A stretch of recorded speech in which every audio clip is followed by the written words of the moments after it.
வணக்கம். மீண்டும் உங்களை சந்திப்பதில் மிக்க மகிழ்ச்சி அடைகிறேன். 90களில் டிவி, தொலைக்காட்சி,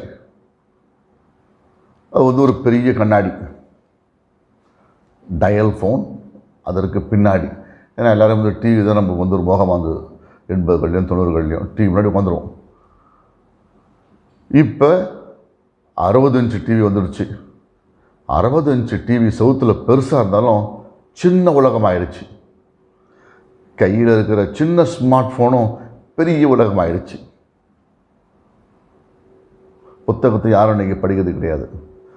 புத்தகம் படித்தல் ஆழ்ந்த அறிவையும் அகன்ற அறிவையும் உங்களுக்கு தரும். மாணவ சமுதாயத்தை சொல்கிறோம். புத்தகம் படித்தல் ஆழ்ந்த அறிவையும் அகன்ற அறிவையும் தரும்.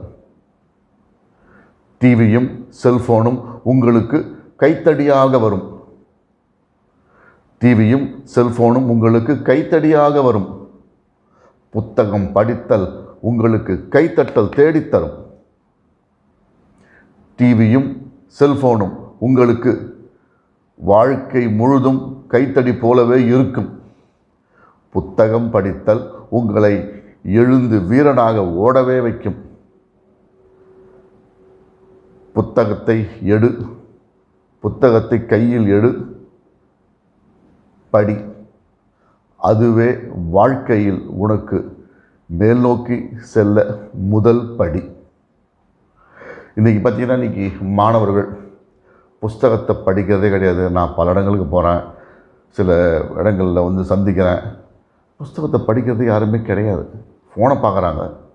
அவங்க ஏதோ வந்து பண்ணுறாங்க, நான் இது பண்ணுறேன், பிபிஏ பண்ணுறேன், நான் எம்பிஏ பண்ணுறேன், எம்சிஏ பண்ணுறேன், பிடெக் பண்ணுறேன், எம்டெக் பண்ணுறேன், ஈவன் பிஹெச்டி பண்ணுறேன். பார்த்திங்கன்னா ஏதோ வந்து புஸ்தகத்தில் படிக்கிறாங்க. அதை போயிட்டு என்ன பண்ணுறாங்க, எக்ஸாம் எழுதுகிறாங்க, பாஸ் ஆகுறாங்க. யாரோ கண்டுபிடிச்சதை மறு ஆய்வு செய்கிறாங்க. அது ஒரு தீசிஸ்ன்றாங்க, போகிறாங்க, பாஸ் ஆகுறாங்க, முடிச்சுட்டு வந்துடுறாங்க. அது வந்து ஒரு முழுமையான கல்வி ஆகுமானா ஆகாது. நான் ஏற்கனவே சொல்லியிருக்கிறேன். இந்த எலக்ட்ரிக் பல்பு கண்டுபிடிச்சது எடிசன், 3வது படித்தவர். அவருக்கு இருக்கிற அந்த ஒரு கெப்பாசிட்டி இன்றைக்கி வந்து படித்தவங்ககிட்ட கிடையாது. இன்றைக்கி எல்லா ஃபீல்ட்லேயுமே சரி. அதே மாதிரி ரைட் பிரதர்ஸ் சைக்கிள்ஸ் ஒரு வச்சுருந்த பிள்ளைங்க, பசங்க, அவங்க வந்து விமானத்தை கண்டுபிடிச்சாங்க. அதை வச்சு தான் இன்றைக்கி ஏரோநாட்டிக் இன்ஜினியரிங்கே வந்து நடக்குது.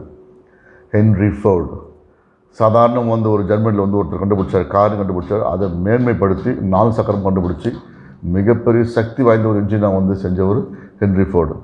பெரிய படிப்பு இல்லாதவர், ஏழை குடும்பத்தை சேர்ந்தவர். ஸ்டீல் பேரான்னு சொல்லுவாங்க. ஆண்ட்ரூ கார்னேஜ், அவர் பார்த்திங்கன்னா மிகப்பெரிய படிப்பறிவு இல்லாதவர், மிக ஏழ்மையான குடும்பத்தை சேர்ந்தவர்.